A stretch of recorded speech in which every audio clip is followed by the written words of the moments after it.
What would you do if your own family tried to legally steal your home right out from under you? What if they used your own kindness as the key to lock you out forever? This is the story of how my cousin almost got away with it, and the one simple move I made that destroyed her entire plan in 24 hours. So I grew up with this cousin, let's call her Chloe. And from the time we were kids, it was always a competition I never signed up for. If I got a new bike, hers had to be better within a week. If I made the soccer team, she suddenly had to be the star of the softball team. It was exhausting. But as we got older, it just became background noise, you know? The kind of family drama you just learn to ignore at holidays. But then, something happened that turned that quiet jealousy into a full-blown war. My godparent, my Aunt Carol, passed away. Aunt Carol was different from the rest of the family. She was the one who got me, who understood my quiet side. She wasn't rich, but she owned this beautiful, slightly run-down lakeside cabin. It was our place. Some of my best memories are there, fishing off the dock, the smell of pine, the way the lake looked first thing in the morning. It was more than a building, it was a piece of my soul. When her will was read, I was shocked. She left the cabin entirely to me. She wrote a letter saying she knew I was the only one who would love it and care for it the way she did. I was heartbroken she was gone, but so incredibly touched. I felt like I had been given a sacred duty. The rest of the family, well, they weren't thrilled. My aunt and uncle, Chloe's parents, had always assumed they'd get it, or at least that it would be sold and the money split. They made some passive-aggressive comments, but Chloe was the worst. She put on this big fake smile and said, "I'm so happy for you," is what Aunt Carol would have wanted. But her eyes were like ice. She'd say things like, "It's such a big responsibility for someone your age," or, "You know, that place needs a lot of work. The roof is probably shot. Hope you have a ton of savings." She was constantly trying to plant seeds of doubt to make it seem like this amazing gift was actually a huge burden. I tried to brush it off. I was dealing with my own grief, and I didn't have the energy for her games. I figured she'd get over it eventually. Oh, how wrong I was. A few months went by. I was starting to make plans for the cabin. Nothing major, just cleaning it up, maybe painting a room. I was still living in my apartment in the city, so I'd go up on weekends. It was my escape. Then, out of the blue, Chloe calls me. She's all sweetness and light. "Hey, I was thinking about you and the cabin. I know it must be a lot to handle. Listen, me and a couple of friends were thinking of getting out of the city this weekend, and I had a genius idea. Why don't I house sit for you?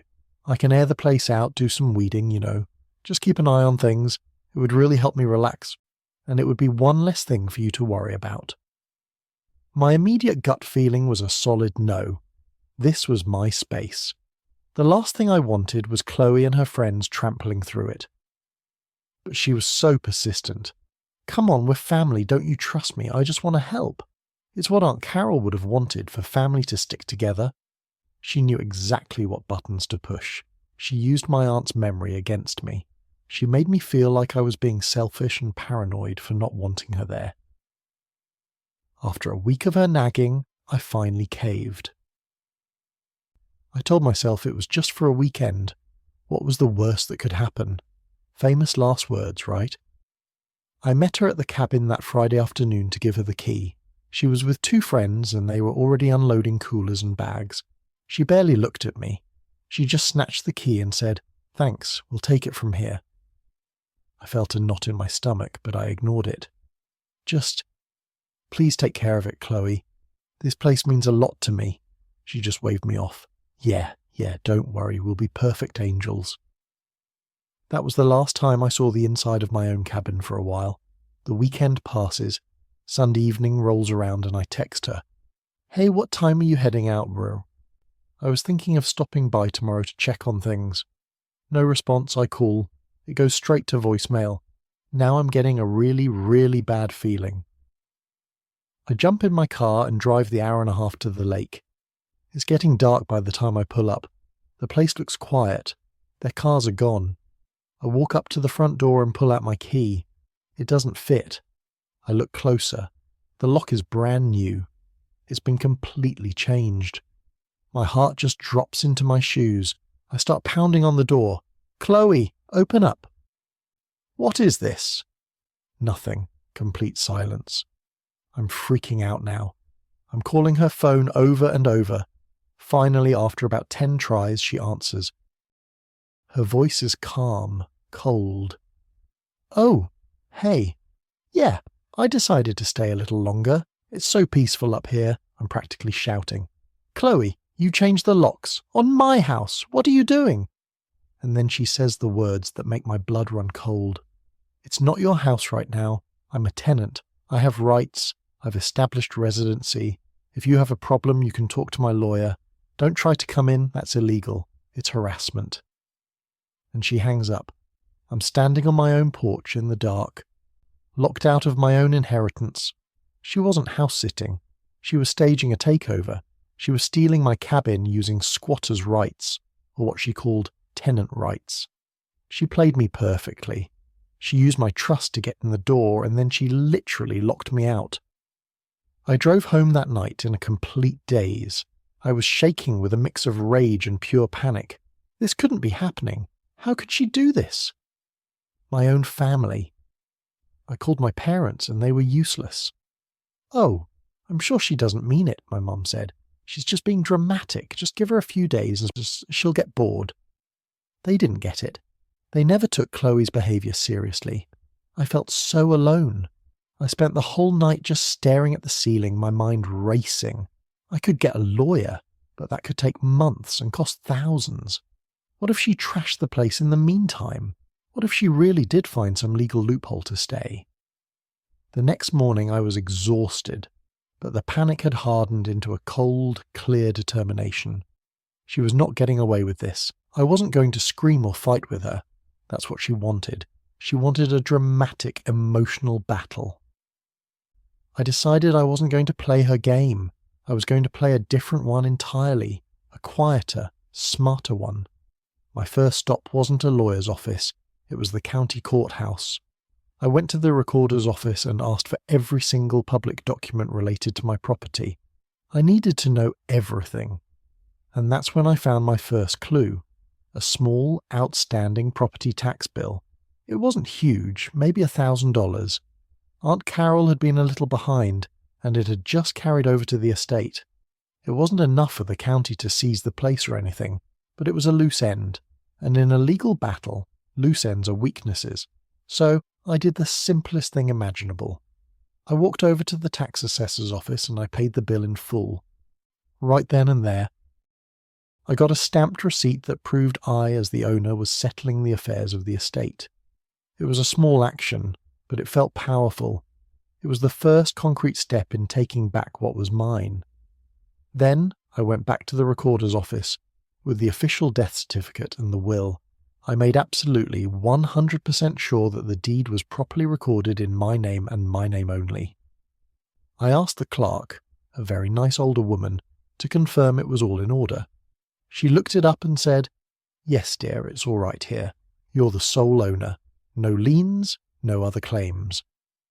I asked her, if someone was staying there without my permission, what would that be? She looked at me over her glasses and said, "That would be trespassing." That word was like music to my ears. Trespassing. Not a tenancy dispute, not a civil matter. Trespassing. My plan was coming together. Chloe was banking on this being a messy, he said, she said, family argument that would get tied up in housing court for months. She was pretending to be a tenant. But to be a tenant, you usually need a lease, or you need to pay rent, or you need some kind of agreement with the owner. We had none of that. We had a text message where she offered to house sit for a weekend. I had a receipt for property taxes and a perfectly clear deed at the courthouse. She had a new lock on a door that wasn't hers. I wasn't going to fight her on her terms. I was going to redefine the terms of the fight entirely. My next move wasn't to call a lawyer. It was to call the non-emergency line for the county sheriff's department. I explained the whole situation to the dispatcher. I kept it simple and factual. "Hi, I'm the owner of a property at address. I allowed a family member to stay there for the weekend as a guest. She has now refused to leave, has changed the locks without my permission, and is denying me access to my own home. I have the deed and proof of ownership here with me." The dispatcher was very professional and said a deputy could meet me out there to do a civil standby, but that they couldn't necessarily remove her if she claimed tenancy. I said I understood, and we set a time for the next morning. I didn't sleep much that night. This was it. Either this would work or I was in for a long, ugly legal war. I met Deputy Miller at the end of the driveway the next day. He was a serious-looking guy in his 40s. I showed him my driver's license, the deed, the tax receipt, everything. I even showed him the text chain where Chloe invited herself to house sit. He looked it over and nodded. "Okay," he said, "let's go see what she has to say." We walked up to the front door. I knocked. After a minute, Chloe opened the door, looking smug. Then she saw the deputy and her face went pale. "Can I help you?" she said, trying to sound innocent. The deputy took over. "Ma'am, I'm Deputy Miller. This individual here is the documented owner of this property. They are reporting that you are here without their permission and are refusing them entry. Is that correct?" Chloe immediately put on the waterworks. "Officer, this is a huge misunderstanding. This is my cousin. We're family. I've been living here. This is my residence. I have mail coming here." She was throwing out every line she'd probably looked up online. The deputy was unmoved. "Do you have a lease agreement, ma'am?" she stammered. "No, but do you have any proof of rent payments to the owner?" "Well, no, but we're family. We don't—" "Ma'am," the deputy said, his voice firm, "based on the documentation I've seen, you are not a legal tenant. You are a guest who has overstayed their welcome. The owner is revoking your permission to be on the property. You need to gather your personal belongings and leave immediately, or I will place you under arrest for trespassing." The look on her face was something I will remember forever. It was a mixture of pure shock, fury, and utter defeat. The wall of legal nonsense she had built up in her head just crumbled in an instant. She had nothing. No lease, no rent, no agreement, just entitlement and a new lock. She sputtered, "You can't do this. I'll call my lawyer." The deputy just looked at her and said, "You're welcome to do that from the roadside. But as of this moment, you are trespassing. You have 20 minutes to pack your things." She was seething, but she had no choice. She packed her bags, her hands shaking with rage. She wouldn't even look at me. As she carried the last bag to her car, she finally shot me a look of pure hatred. "You'll regret this," she hissed. I didn't say a word. I just watched as she got in her car and sped away, kicking up gravel. The sound of her engine fading away was the sound of victory. The deputy handed me back my documents. "You're all set. You might want to get a locksmith out here to change these back," I thanked him, feeling a wave of relief so powerful it almost made my knees buckle. It was over. It had taken less than 48 hours from the moment I decided to act. I called a locksmith right there and then. As I waited for him, I just walked through the cabin. It was a mess, dirty dishes, empty bottles, but it was mine again. It was untouched, it was whole, and it was mine. Once the new locks were on and I was officially secure, I decided to do a full walk around of the property, just to make sure everything was okay. I went around to the old shed in the back. It was leaning a little, and the door was stuck. I had to put my shoulder into it to get it open. The inside was dark and smelled of old wood and gasoline. I clicked on my phone's flashlight, and I almost dropped it. The shed wasn't full of junk. It was a time capsule. Stacked against the walls were vintage wooden water skis, their paint still bright. There was an old Johnson outboard motor, the kind collectors love. But the real treasure was in the corner, under a dusty tarp.